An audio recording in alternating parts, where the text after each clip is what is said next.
When Daniel Wright, a seasoned security expert, built his sanctuary in Willow Creek, he craved peace. Instead, he found himself locked in a war with the neighborhood's ruthless HOA president. Her mistake? Breaking into his fortress. She didn't just trip alarms, she unleashed a fight she'd never win. Daniel, at 52, had spent 2 decades designing ironclad security systems for banks and government agencies. His new home, perched on a 2-acre lot at the edge of a quiet cul-de-sac in Willow Creek, was his masterpiece. Modern, sleek, and surrounded by oaks, it stood apart from the cookie-cutter homes below. Most importantly, it was beyond the grip of the Willow Creek Estates HOA. He'd triple-checked the deed. The house was his legally, physically, digitally. Reinforced doors, thermal cameras, biometric locks, seismic sensors, and a direct line to the sheriff's office. It wasn't just a home, it was a vault. Enter Patricia Langston, the HOA president. She arrived 2 days after Daniel moved in, 62, impeccably dressed in a navy blazer, clutching a clipboard like a weapon. Her smile was sharp, practiced. "Welcome to Willow Creek," she said, eyeing his porch lights with disdain. She launched into a spiel about community standards and handed him a 30-page packet, pointing to a $700 voluntary fee. Daniel politely declined. "My property's not part of the HOA." Her eyes flickered. "It's better to be a team player, Mr. Wright." He smiled back. "Not always." The first letter came a week later, slipped under his gate. His mailbox was non-compliant. His fence posts were unorthodox. Daniel chuckled at the typos, shredded the note, and upgraded his firewall. More notices followed, complaints about his kids' bike tracks, his overly bright floodlights. Patricia wasn't subtle.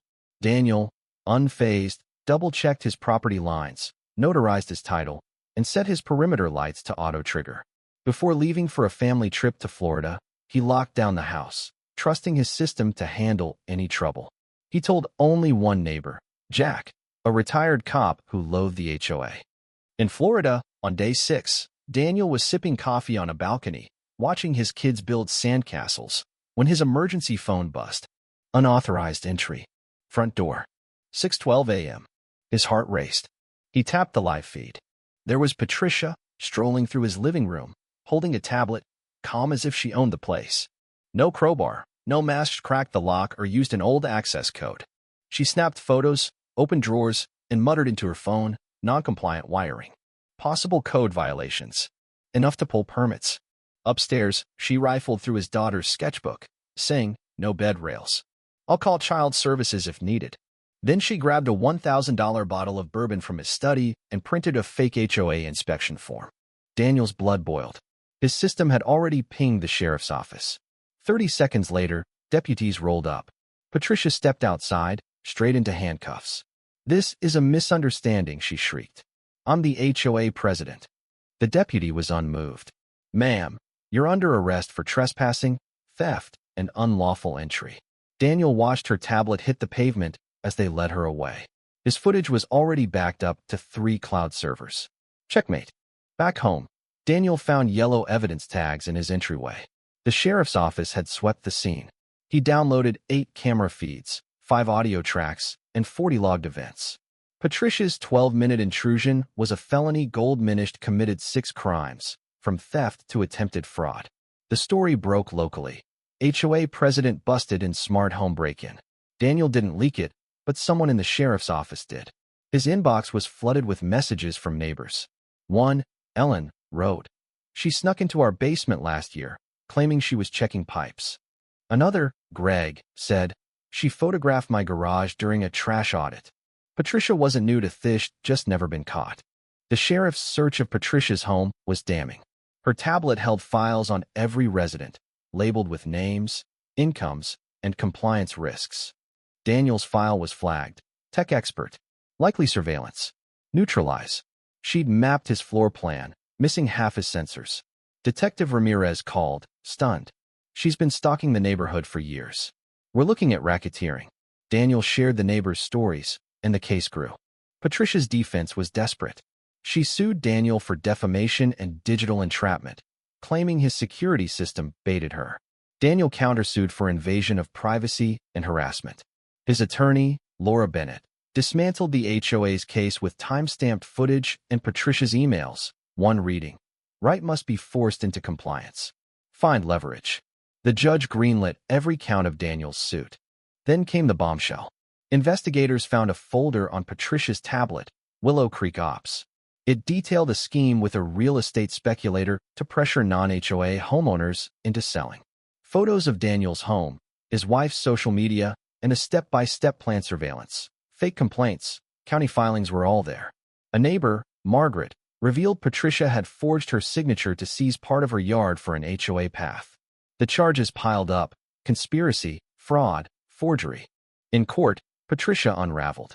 She fired her lawyer, screaming, "They've betrayed me." Her self-defense was a circus motion citing neighborhood sovereignty and accusing Daniel of weaponizing technology. The judge sighed. God help us. The prosecution was relentless, playing footage of Patricia stealing bourbon and threatening child services. A juror gasped. Testimony from neighbors and a forensic analyst, who uncovered 5 years of resident dossiers, sealed her fate. The verdict: 9 years in prison, 6 without parole. The judge's words were ice. You turned community into control. The law answers to that. The HOA collapsed. An audit exposed Patricia's theft $15,000 siphoned to her shell company. Residents revolted, posting signs, "Dissolve Willow Creek HOA." A town hall voted to disband it, replacing it with a voluntary council. Daniel spoke. Trust isn't built on fines or spying. It's built on respect. The crowd cheered. He won $950,000 in damages, which he banked quietly. Daniel didn't gloat. He launched Safe Haven Solutions, a firm helping homeowners fight HOA abuse with legal and tech support. Within a year, it had 20 clients and earned Daniel a nickname: the right standard in HOA lawsuits. Willow Creek healed. Jack led the new council, Ellen ran a tool library, and Margaret hosted plant swaps. One night, Daniel's daughter asked, "Is our house safe now?" He nodded. "Always was. We just showed them why." The fight wasn't just about a house, it was about the right to live unbothered, to stand firm against petty tyrants. Daniel's victory wasn't revenge, it was justice, hard-won and final. What do you think? Have you faced bullies like Patricia in your community? Was Daniel's high-tech defense fair, or did it go too far? Share your thoughts in the comments. Let's debate power, justice, and standing up to abuse. Your voice matters.